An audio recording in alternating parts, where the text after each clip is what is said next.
Salut les amis, bon aujourd'hui on est avec cette petite superbe, c'est mon ami donc Cyril de chez Taxi Caps. On avait pu le voir dans la première vidéo que j'avais postée de la Mustang, c'est lui qui m'avait emmené chercher ma fameuse porte-poisse. Donc aujourd'hui on a une boîte DSG à faire, j'ai beaucoup de personnes qui m'ont demandé de faire une vidéo sur l'entretien de la DSG, la fameuse boîte en verre pilé, donc allez c'est parti, on y va.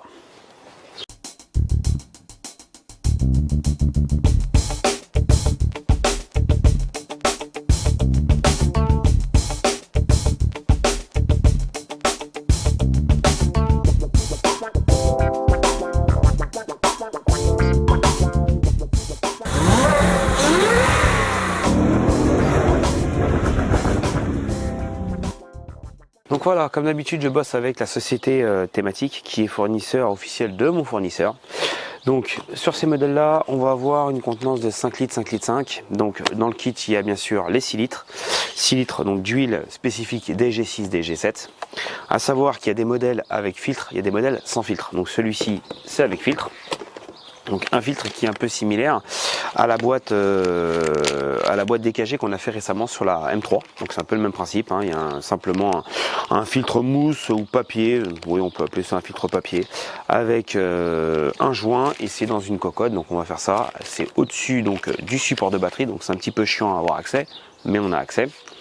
Et on va avoir donc ce fameux boulon de vidange à changer. Donc tout à l'heure j'ai dit boîte en verre, parce que bon, tout le monde sait que j'aime pas trop Volkswagen, hein, pour les énormes problèmes de panne qu'ils ont. Petit clin d'œil à mon pote de chez Carmeca, qui à chaque fois on se taquine avec ça. Donc faut savoir, les boîtes DG ça a été une catastrophe, pas dire mondiale, mais ça a été une catastrophe dans les boîtes automatiques. Ils ont fait la DG6, c'était parti en cacahuète. Alors il y en a, ils ont une grande chance, ça passe à travers, et il y en a beaucoup. J'en connais un avec une Golf, il en est déjà à sa 3e boîte. Bon. Entretien fait, hein, je parle. Hein. Donc, et ils ont fait la DSG7 en se disant la DSG7 ça sera mieux. Donc moi je vous le dis, personnellement, avec mon retour que j'ai, je fais de l'entretien taxi, je fais de l'entretien sur beaucoup de boîtes, aussi bien sur de la Skoda Superbe, aussi bien sur de la Golf, etc. Il y a énormément de pannes et énormément de casses. Comme celle-ci, elle est sortie de magasin déjà d'origine, elle avait déjà un problème de boîte à 30 000 km, la boîte commençait déjà à donner de gros à-coups. Bref, même avec un multi-réglage, même avec tout ce qui va bien derrière, c'est des boîtes qui ne tiennent pas, stop, un point c'est tout. Donc il faut absolument faire les entretiens rigoureusement là-dessus. Essayez si vous pouvez maximum tous les 30 000, ça vaut pas très cher, vous pouvez le faire vous-même. Donc je vous mettrai dans la description, si vous voulez le faire chez vous, le nécessaire, donc mécaniquement, électroniquement, pour la faire tranquillement. Donc allez go, on met ça ensemble. Ce qu'il faut faire, c'est repérer le filtre. Sur ces modèles-là, ils l'ont, bien sûr, encore une fois, sans critiquer, très mal placé. Ils l'ont placé aussi bien à cheval sur le filtre à air que en dessous la batterie. Donc c'est-à-dire ici. Je vais essayer de vous faire un gros plan, vous allez voir, c'est une tannée. Ah, donc cache batterie, filtre à air, cache moteur. Vous inspectez entre les deux. Et là normalement, voilà. Juste à cet endroit-là. Voilà, ici, en dessous, vous voyez, vous avez un fil électrique ici. Voilà, et la cocotte, elle est juste en dessous, voilà, là où j'éclaire. Voilà, vous avez le boulon de 24 ou 27 au-dessus. Voilà, il faut dépouiller tout ça pour avoir accès. Allez, go. On va essayer de retirer tout ça sans rien lui casser, sinon il va me tuer. Après, je dirais, c'est pas grave, c'est une Volkswagen. Non, sans rigoler. Il y a beaucoup de démontage pour avoir accès à un tout petit filtre, je trouve, mais bon. Chaque modèle a ses défauts.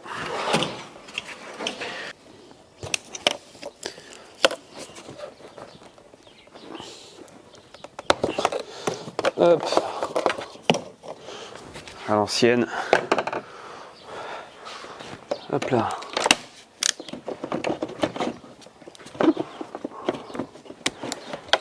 Le retrait de la cloche. Je sais plus si je la retire par au-dessus, par en dessous, parce qu'il y a des modèles où on peut tout sortir par au-dessus, mais des modèles obligés de dévisser par au-dessus et sortir malheureusement la cloche par en dessous. Donc ça dépend des modèles. Voilà. Donc faut pas avoir peur de tirer, comme ils disent dans la pub. T'as peur de rien.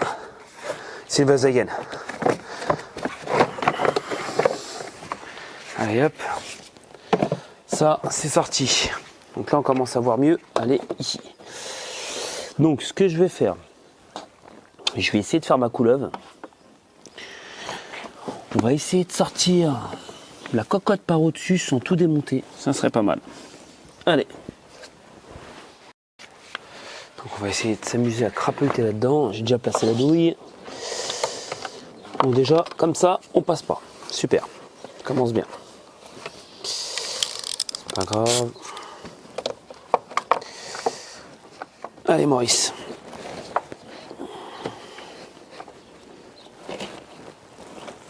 Ça passe toujours pas. On va essayer de faire ça à la clé plate.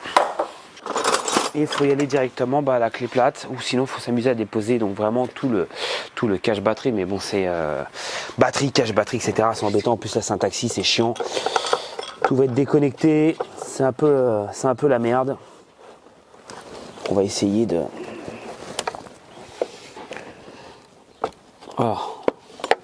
Donc heureusement que l'ancien mécano qui a bossé dessus était très intelligent, hein. On va pas dire c'est qui, il a pas serré ça fort. En même temps là-dessus normalement c'est 25 newtons. Alors sur les fiches techniques c'est pas préconisé, mais en généralement, non ça c'est pas français, mais en général c'est les cloches filtre à huile, cloche tout ça, c'est généralement 25 newtons. Voilà, c'est notifié dessus, lorsque là sur la fiche technique Volkswagen il parle que du serrage du bouchon de vidange et il parle pas du reste.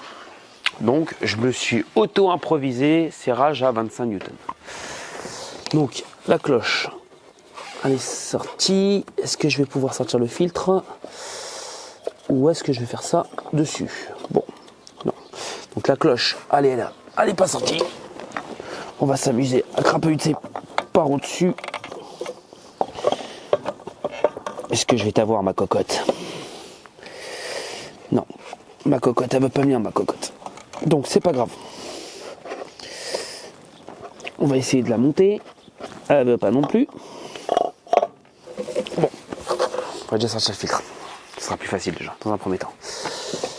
Ah mais je vous le dis, c'est une vraie merde. C'est une vraie merde à faire. Je préfère franchement BMW pour ça. Après, hein, comme je dis, chacun ses goûts. Il y en a qui vont me dire ouais, BMW, c'est de la merde. T'as vu les pannes. Alors en équivalence diesel, on peut pas dire. On va être réaliste. BMW ces dernières années ont fait énormément de merde avec leur moteur diesel avec 50 milliards de turbo.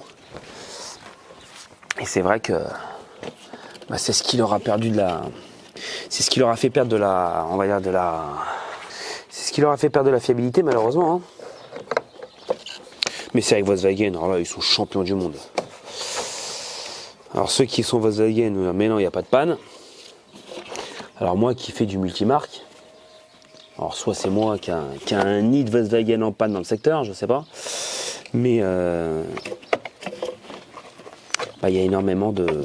On a énormément de pannes et de retours Volkswagen. Après hein, c'est comme tout. Hein. Hop là, donc le fameux filtre, voilà. On va essayer d'en mettre partout. Ça on le sort, ça dégage. Là du coup, j'ai déplacé la petite platine électronique, ce qui va me permettre normalement de pouvoir passer et le filtre et la cocotte normalement. Allez Maurice.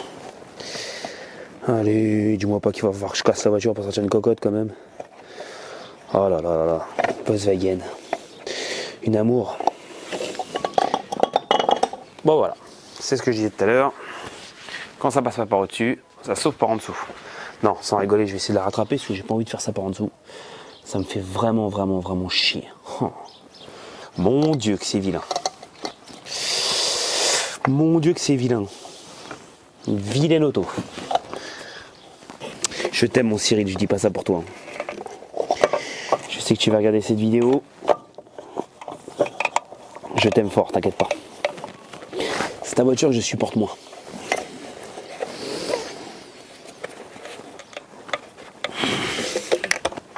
Comme je dis, heureusement qu'il y a du Volkswagen, sinon je travaillerais plus. Oh c'est petit, oh c'est petit. Non, sans rigoler, c'est un peu chiant des fois. Hormis ça, la mécanique se fait super bien sur Volkswagen, hein. On peut critiquer. J'en discutais la dernière fois. C'est vrai que là-dessus, pour le reste, on peut pas dire le contraire. Les distributions, c'est facile. Les embrayages, c'est 2 secondes. Même changer un volant moteur sur une DSG, c'est que du bonheur. C'est de la rigolade. Donc du bonheur à demi-mot quand même. Hein. Pas croire que j'aime ça.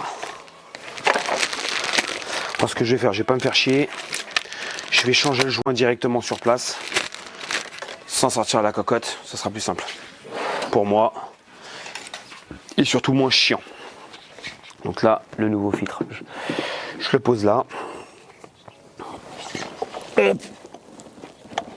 Alors, hop. Voilà, comme ça m'évite de sortir la cocotte. On se fait un peu chier, on se plie en 12. Mais c'est pas grave. Donc la cocotte comme ça, je peux la poser juste à côté. Je vais mettre mon filtre neuf. Ah, hop là, graisse un peu ça, même si ça baigne dans l'huile, c'est pas grave.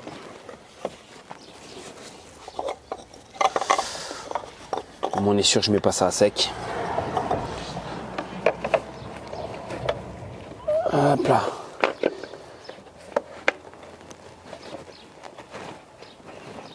Voilà, c'est mis dedans.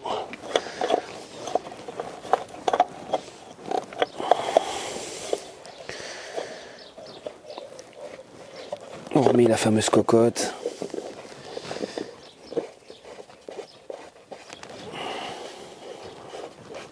On resserre tout ça. Comme je vous dis, normalement 25 Newton, pas besoin de serrer comme des bourrins. Au pire, hein, vous faites ça à la main tout doucement. Hein, sans rigoler, pensez toujours, quand vous faites ça, pensez toujours soit à vous au redémontage, soit au prochain intervenant. Serrez pas ça comme des bœufs parce que j'en vois des fois, ça fait peur. Les filtres à huile, des fois, c'est pareil, ils sont serrés, mais on se demande pourquoi ça a été serré comme ça. Pensez au pauvre mécano qui va bosser derrière, quoi. Je sors l'arme ultime. La main. Sans gants, sans rien. Je suis au taquet, je me suis un peu coupé la main, c'est pas grave. C'est le métier qui rentre. Là, j'ai beaucoup de personnes ici à chaque fois qui me disent tu travailles avec tes bagues. Oui, je travaille avec mes bagues. Ça m'a coûté déjà 2 arrachements de doigts. Au global, quasiment 4 opérations. Mais c'est plus fort que moi, j'arrive pas à m'en séparer. C'est pour ça que je bosse beaucoup avec des gants. Je travaille rarement sans gants. Ça évite de prendre des bourres. Ça évite de rester collé sur des batteries.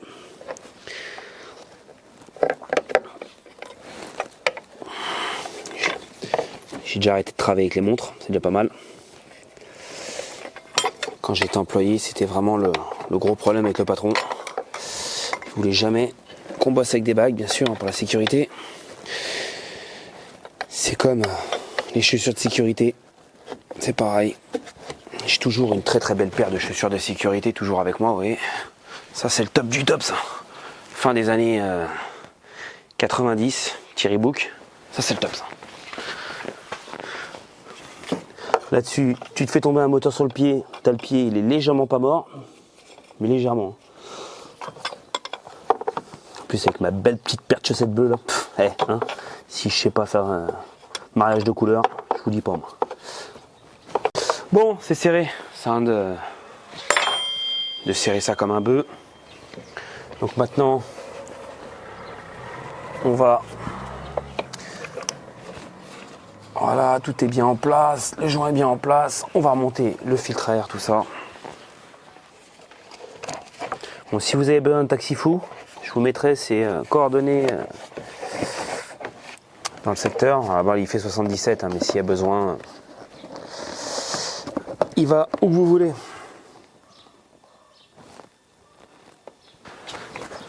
Allez. ça remboîte bien, on n'a pas peur. Comme il dirait mon cousin Teddy, c'est pas à nous.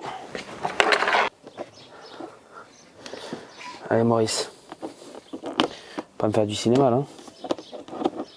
Ça là, qu'est-ce que tu te manges les mains avec ça là? Hop.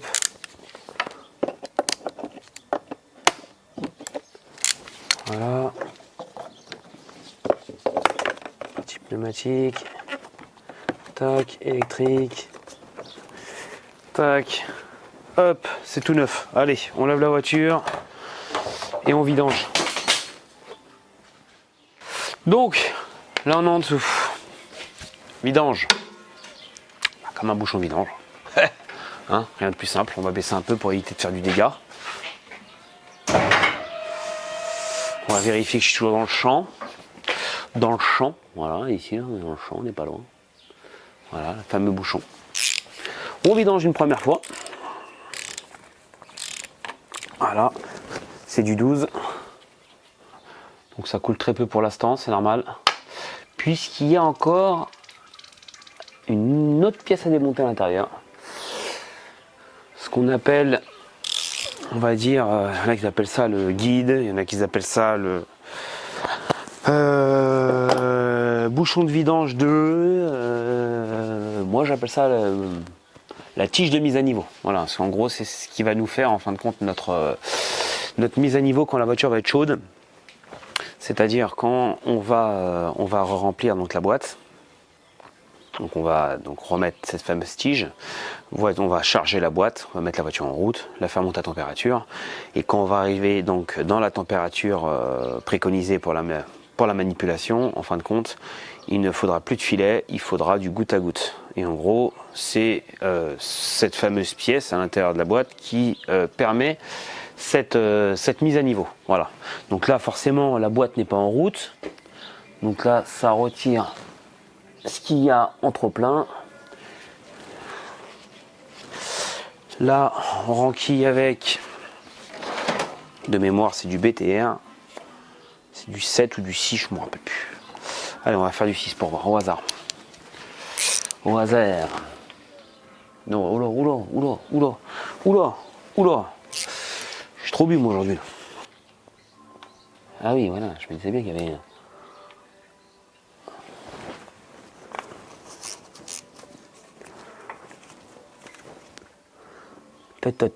Maurice. Voilà, vous allez comprendre le système. Beaucoup de boîtes sont équipées comme ça, donc ça c'est un truc qui est un peu, je dirais, typique de chez VV. Hein. Ils adorent faire ça.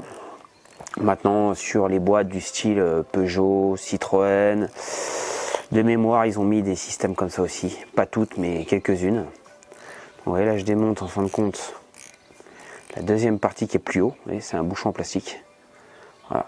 Et ce bouchon en plastique, en fin de compte, vous permet d'avoir le niveau de la boîte quand on est à température moteur tournant. C'est-à-dire, tout ça, ça va être le niveau qui est interne. Voilà, oui, comme ça, je vais mettre comme ça, vous verrez mieux, interne à la boîte. Une fois que la voiture est en route, l'huile circule dans la boîte et tout ce qui est au-dessus tombera donc au goutte à goutte pour dire que c'est le trop plein. Et tout ce qui reste dans la boîte, ça sera le niveau. Et quand on arrivera donc à fameux goutte à goutte, voilà, comme ça, et c'est que la boîte sera remplie correctement. Voilà. Donc ça c'est pareil, hein, il n'y a pas de coupe de serrage, c'est pas de coupe de serrage, donc je pense que c'est simplement serré comme ça. Je vous mettrai moi la fiche technique que j'ai, mais apparemment il n'y a pas de serrage aux coupes pour ça. Uniquement pour le bouchon qui est ici, 45 Newton. Voilà. Donc là on a vidangé, j'ai récupéré un fond de verre, on peut dire, hein, de ce qu'on a vidangé. Donc ça c'est simplement pour redémontrer, même s'il n'y a pas que moi qui le fais, pour redémontrer, pour les concessions là, qui disent oui, il n'y a pas de vidange, l'huile long life, elle est à vie. Allez les gars. Voilà, donc en sachant que la voiture c'est moi qui l'entretiens, j'ai fait la révision grosso merdo il y a moins d'1 an. Voilà. Donc bien sûr, elle a pris sa couleur parce qu'elle a travaillé, elle a chauffé. Voilà la vieille. Voilà la neuve. Alors qu'on vient de me dire, faut pas toucher, on a peur. Non, il y a de l'huile, il y a un filtre, faut le faire, stop. Donc voilà. Allez, on fait la procédure de remplissage, c'est parti. Donc maintenant, on va se faire la procédure à l'envers, hein, tout simplement. C'est-à-dire, on va remettre notre fameux guide de niveau en plastique. Hein. Donc, même si c'est du plastique dur comme du plastique ABS, on dirait bien. Il faut quand même y aller mollo.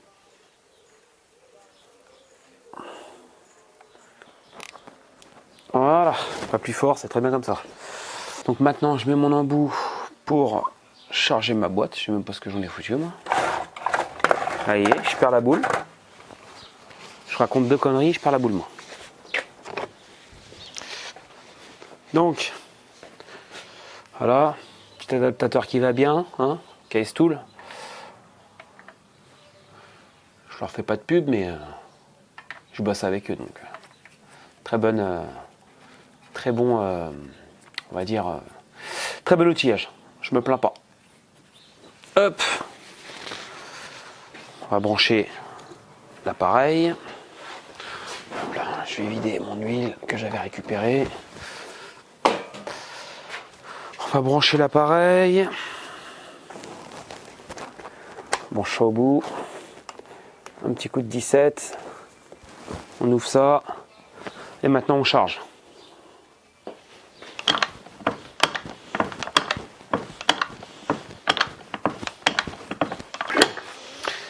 Voilà, j'en ai mis plus, mais c'est pas grave, ça repartira au recyclage. Maintenant, pour finir notre procédure, rien de plus simple. Là, on a chargé. Il faut mettre la voiture en route, ce qu'on va faire. Et après, il y a 2 possibilités de prendre la température. Donc, procédure à faire. Donc, il y en a qui préconisent entre 30 et 50. Moi, je me base à mon logiciel, il dit entre 35 et 45.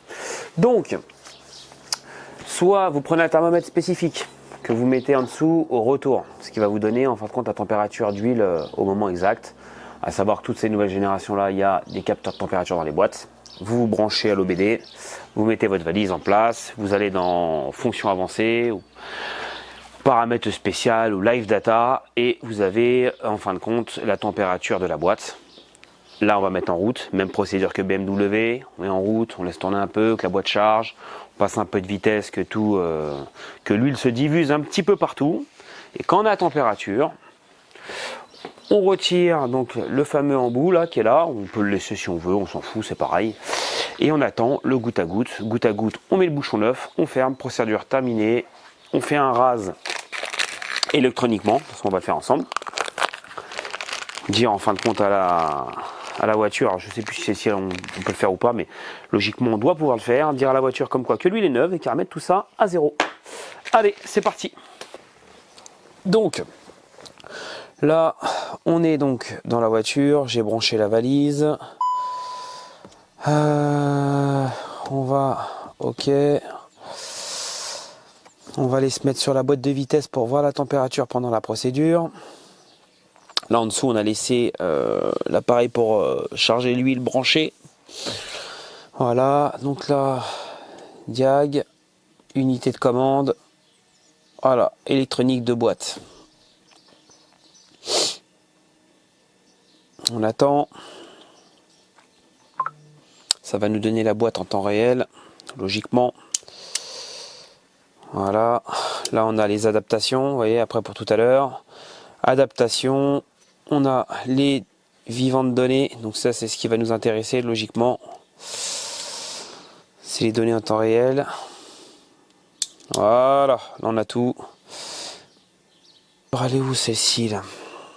Voilà, température d'embrayage, air, huile, centrifuge. Centrifuge. Donc on est à 17 degrés. Donc on démarre. Oui, je sais, la batterie est fatiguée. Il doit la changer. Donc là, on la laisse bien sûr prendre ses marques, qu'elle se charge un peu en huile avant de jouer avec la boîte. Voilà.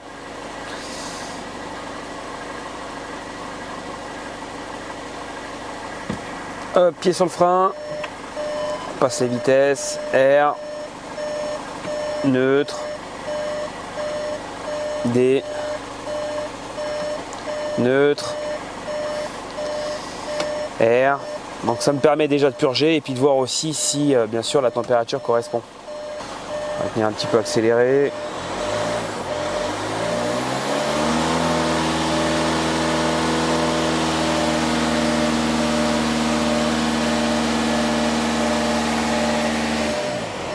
Donc ça a l'air d'être pas mal. Comme ça on se base qu'à ça. Donc là 19 degrés, donc tout est bon. Voilà.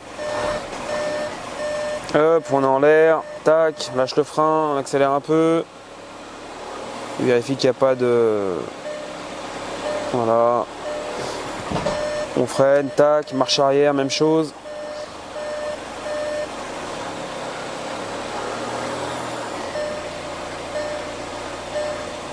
Voilà. Paf. Donc maintenant, on sait que tout est good. Et bah, on va aller se faire couler un café le temps que ça monte en température. Allez. Bon voilà les amis. On est arrivé à 31. Donc maintenant, je vais la mettre en ouverture pour pouvoir que ça vide le trop-plein. Que tout se mette à niveau. Et puis bah après on peut fermer, la procédure est terminée. Voilà. Hop, on va retirer ça, ça va éviter de faire du dégât. Hop, on retire l'embout.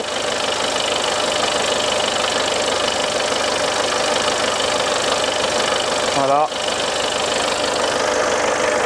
On attend le goutte à goutte et on ferme.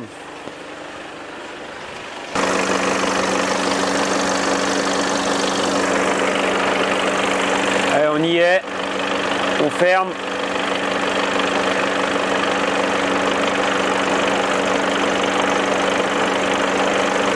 Voilà, la procédure est finie. On serre à 45.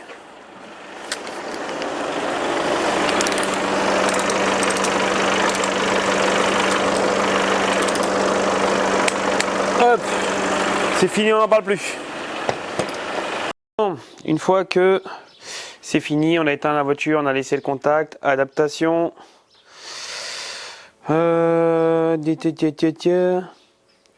Non, c'est pas ça, ça c'est nul. Paramètres de base. Réinitiation de toutes les valeurs auto-adaptatives. Démarrer.